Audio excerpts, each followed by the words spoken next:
So somebody had made a comment on my previous video regarding accessible devices. I was pretty critical of Google Glass because I wasn't sure how accessible out of the box it was going to be. In fact, I looked up a little forum and there's nothing on the drawing board as of yet. I hope they get something because Google Glass runs Android and there could be some very interesting uses, but out of the box as it is right now, I actually would consider it a disaster for people who are blind or have low vision. Now, somebody made a very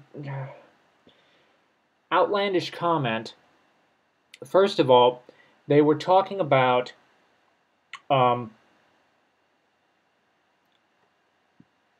what sort of what sort of devices should be accessible, and one of the things they said was if you need something for the blind, you should just get it. There's something that a lot of people really need to understand. When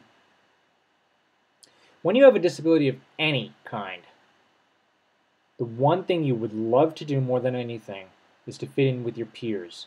And when it comes to technology nowadays, back maybe 5-10 years ago, it wasn't the case, but nowadays we have the option to use the exact same devices that other people are using. And it's really it's a really good feeling to know that you can walk up to somebody with an iPhone and they can talk to you about this wonderful app, and rather than saying, "Oh, I can't use that because I'm using this device that costs thousands of dollars more and has been designed specifically for me," you can actually tell them that you just use your iPhone in a different way and that you just need to know whether or not the icon can talk. And I'll get to that in a moment, because this particular user also addressed the usability of a touchscreen device, whether or not we would be kicking up a fuss regarding the accessibility of a touchscreen device. Well, actually, we don't have to. I'm going to show you something. I'm going to start up a technology called VoiceOver on the Macintosh. VoiceOver on Safari, Apple 12Q2 MacBook Pro 13, front-lg.jpeg 1, 024x654 pixels, window. Okay, so it was basically announcing the tab that it was currently on and the tab that I have focus on. Now what I'm going to do is I'm going to go to the second tab in a moment, but first of all I want to show you the MacBook is a very usable device out of the box, as you can see here. It fully talks. I've even got it magnified to show me what it's telling me, which is nice because I can have the main screen view and a magnified view along with vocal prompts without having to use a lens that moves all over the place and could get me distracted. So what I'm going to do here is I'm going to go to the next tab. Press original.jpeg 960 times. Regarding the touch screen, we have the iPhone. And I'm going to show you, I've got an iPhone 4 right here in my hand. I'm going to wake it up. 140. So I'm going to go ahead and unlock it. Saturday, April 27. Slide to unlock. Mailbox. Double tap to open. Rosary. Double tap to open. Westminster Chimes. Double tap to open. So we'll go with Westminster Chimes. Double tap to open.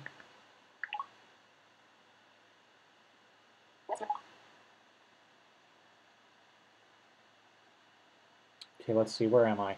Chime style. Westminster play chimes. Switch button on. Double tap to toggle setting. So if I double tap, play chimes. Switch button off. Play chimes. Switch button on. Chime style. Westminster. So if I go in here, chime style. Back button. And I'll have you know that right now the screen is off. And it doesn't have to be, but I always encourage people to have it that way because of privacy concerns. So let's go ahead and go and explore this window. Chime style. Heading. Westminster. So if I double tap on that. Selected. Westminster.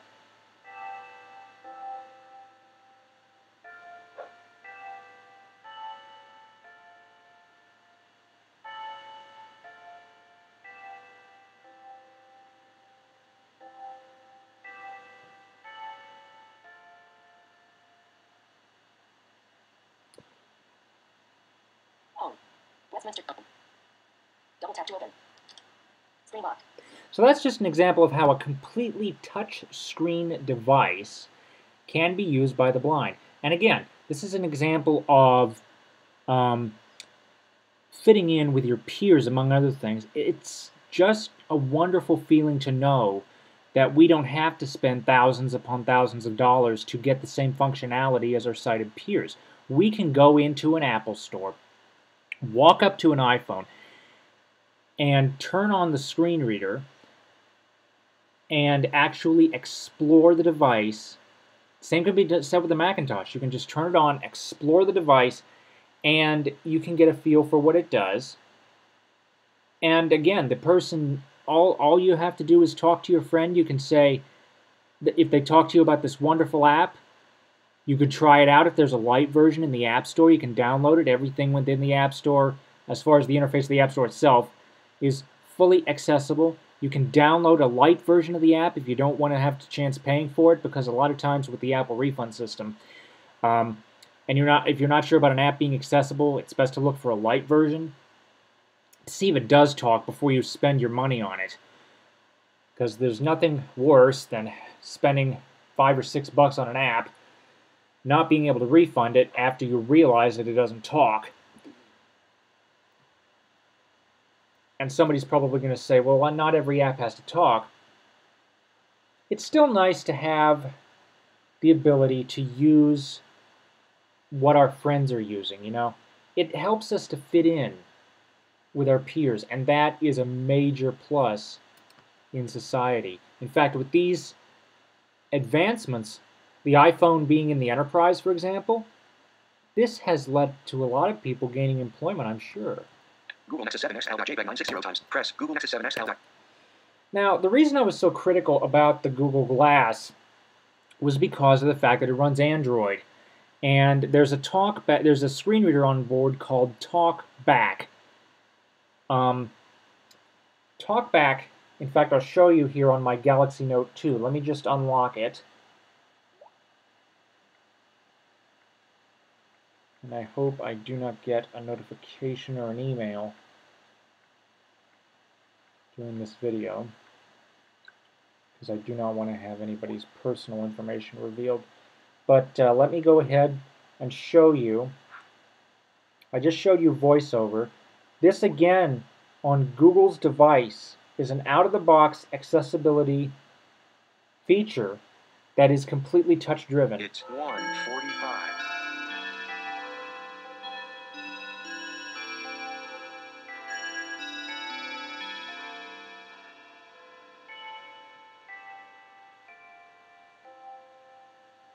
So I want to say go ahead and use TalkBack. Navigate up. TalkBack. Ringtone volume set to 100%. Okay, Volume 100%.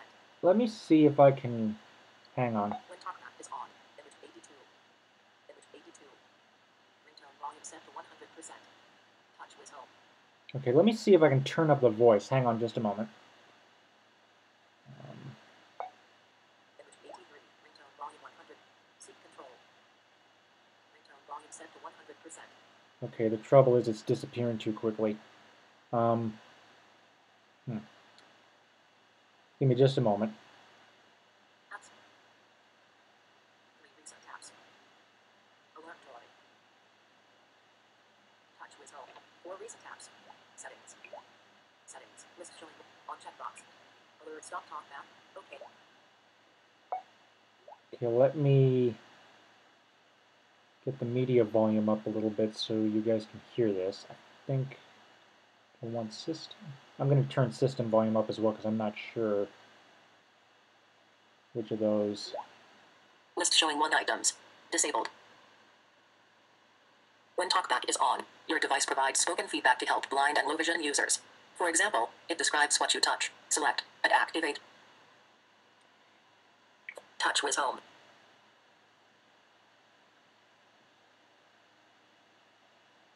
Search button. This is Google Search. Voice search button. Refresh button. Calendar button. Config button. This is a widget that I downloaded called Smooth Calendar, and it's a really neat little calendar widget. It just gets you into the calendar that by default for this one is the Samsung calendar. And the Samsung calendar is fully accessible.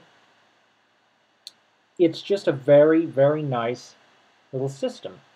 But let me move here to the next page. There we go. Alarm droid. Calendar. Cleaner. Contacts. Email. Google. My Verizon Mobile. Screen filter. So let's go into, let's go to screen. Cleaner. Let's go to screen. I'm sorry. Cleaner. The folder is open. Contacts. Now, Email. Google. My screen. Phone. now the problem is that it's skipped over the folder, so you have to kind of find your way around on My this. Verizon Mobile. Let's see. Edit box. Cleaner. Clean master. One tap boost. Let me hit the one tap boost. Clean master. Clean master.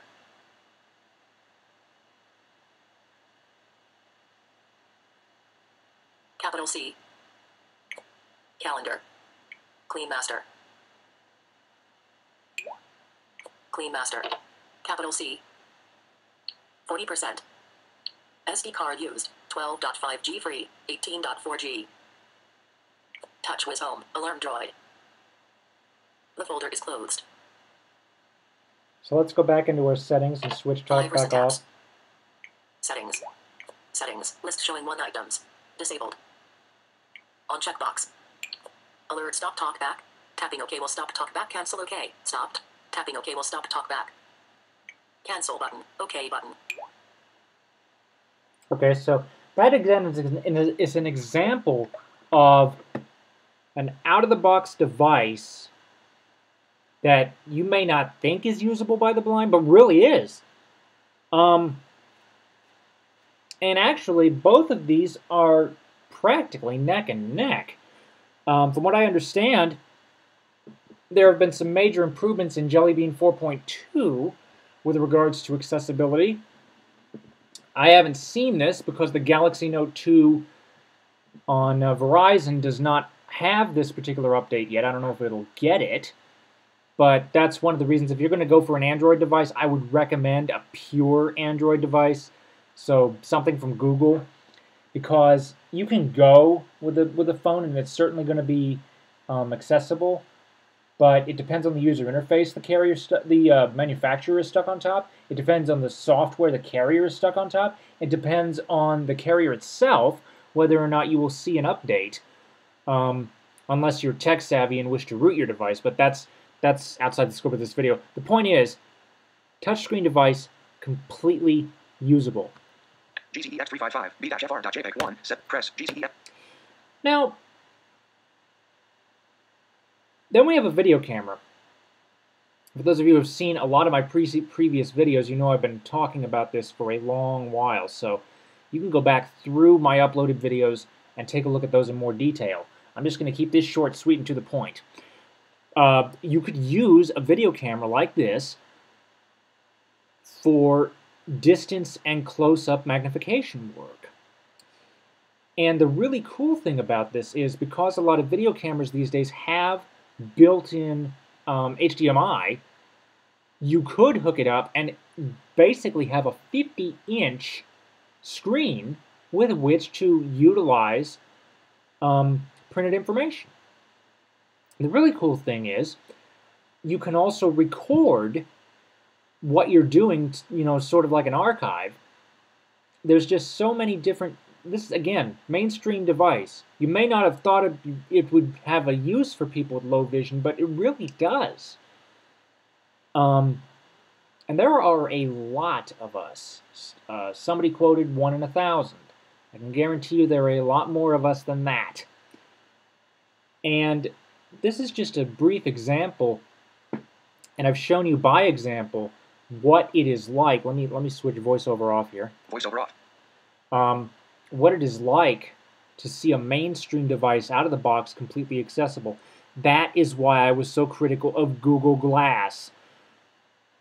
And we go back again to the business of peer acceptance, if you, um, if you have the ability to use something that is mainstream, go ahead and use it. If you can adapt it to your needs. And the reason is because not just peer acceptance, but also cost. Now, this particular video camera in front of me is around, what was the asking price? $350, I think. A video magnifier can cost anywhere between $250 all the way up to $1,000, maybe even $2,000. A PDA for the blind is several $1,000s more expensive. Now, granted, this technology is, if you can make use of it, I personally think that it's definitely worth a shot. There is no one-size-fits-all, especially in the blindness community, and it's even more complicated for people with some vision, because there are so many variables. But this was basically a video response to those comments, and it just bothered me that out of the box, an Android running device, Google Glass does run Android, and it just bothered me that after so many years of having a device that has come leaps and bounds with accessibility, that they wouldn't even think of putting accessibility into Google Glass out of the box. I haven't seen anything. Like I said, the only forum I saw was somebody asking a question about whether or not it would be accessible. And I was primarily looking at it from a low vision perspective. If there's enough interest and there are apps developed, it could be a very interesting tool.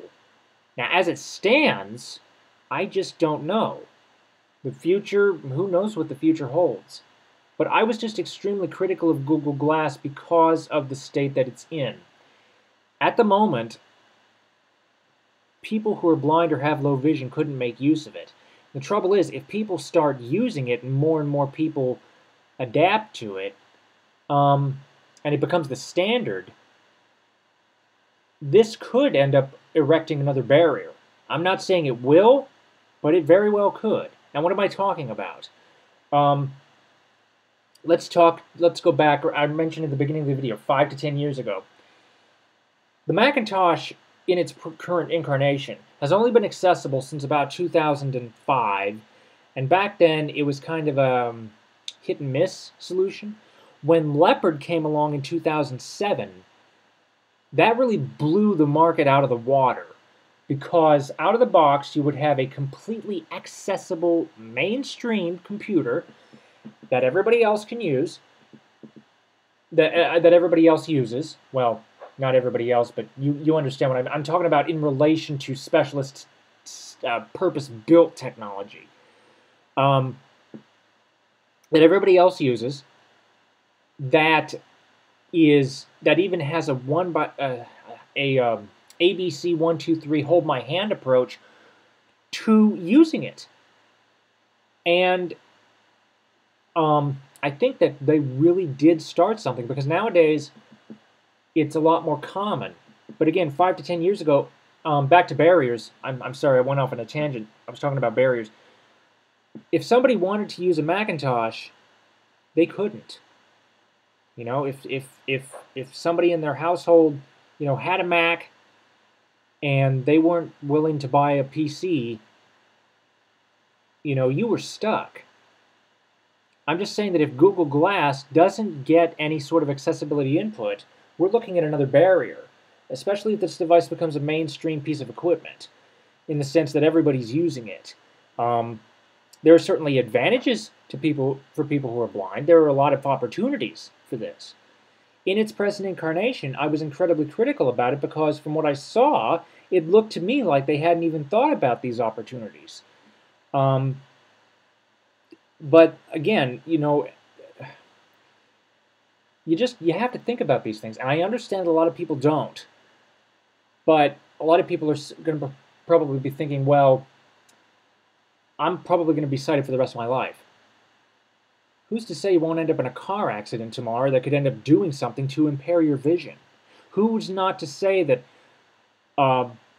you could be walking along and something disastrous could happen that could render your vision useless? Nobody can predict the future. So don't ever think, I'm not saying don't panic, but I'm just saying, think about it, okay? Thank you for watching. Comments are welcome and have a nice day.